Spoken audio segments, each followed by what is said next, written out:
नमस्कार बहीण भावांनो. शेतकरी कर्जमाफीच्या संदर्भात सरकारकडून आज सूचनापत्र जारी झालेलं आहे आणि यामध्ये जे काही शेतकरी कर्जमाफीच्या संबंधाने जे काही शेतकऱ्यांच्या मनामध्ये जे काही प्रश्न आहेत तर त्या प्रश्नांची उत्तरं आपण या व्हिडिओच्या माध्यमातून पुढच्या 1-2 मिनिटांमध्ये घेणार आहोत. मात्र ज्या काही सरकारच्या योजना असतात किंवा सरकारचे जे काही सूचनापत्र प्रसिद्ध होत असतात तर त्या संबंधाने माध्यमांकडून अनेकदा जी काही चुकीची माध्यमं आहेत तर ते दिशाभूल करणाऱ्या किंवा चुकीच्या बातम्या प्रसारित करत असतात आणि मग याच्यामध्ये काय होतं की कुठेतरी शेतकऱ्यांच्या मनामध्ये संभ्रम निर्माण होतो आणि हा संभ्रम निर्माण झालेला असताना मग गरज नसताना वेळ, श्रम आणि पैसा ह्या गोष्टी खर्ची पडतात आणि मग कारण नसताना सेतू सुविधा केंद्रावर जाऊन किंवा इतर ठिकाणी जाऊन नको ती कागद आपण जमा करतो किंवा बँकेचे चक्रा मारतो. तर सरकारकडून जी काही आज पहिली यादी प्रसिद्ध करण्यात आलेली आहे तर ती चाचपणीसाठी प्रायोगिक तत्वावर प्रसिद्ध करणार असल्याचं सरकारकडून जाहीर करण्यात आलं आणि याच्यामध्ये जवळपास 550 शेतकरी या पहिल्या यादीमध्ये महाराष्ट्र राज्यभरातील समाविष्ट करण्यात आलेले आहेत. याचं प्रमुख कारण म्हणजे ही यादी जी आहे तर ही तांत्रिक चाचपणीसाठी प्रसिद्ध करण्यात आली असल्याचं सरकारकडून स्पष्ट करण्यात आलेलं आहे. आणि मग शेतकऱ्यांच्या मनामध्ये हा प्रश्न निर्माण झाला असेल की मला ही यादी नेमकी माझं त्या यादीमध्ये नाव आहे किंवा नाही हे मला कुठे पाहता येईल.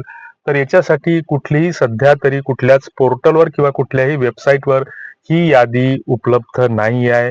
बँकांचे जे काही सॉफ्टवेअर आहेत किंवा बँकांची जी काही प्रणाली आहे तर या प्रणालीमध्ये ही यादी सरकारने उपलब्ध करून देण्याचा प्रयत्न सरकारकडून केला जात आहे. याच्यामध्ये काही बँकांकडे ही यादी उपलब्ध झालेली असेल किंवा काही बँकांकडे टप्प्याटप्प्याने ही यादी उपलब्ध होईल.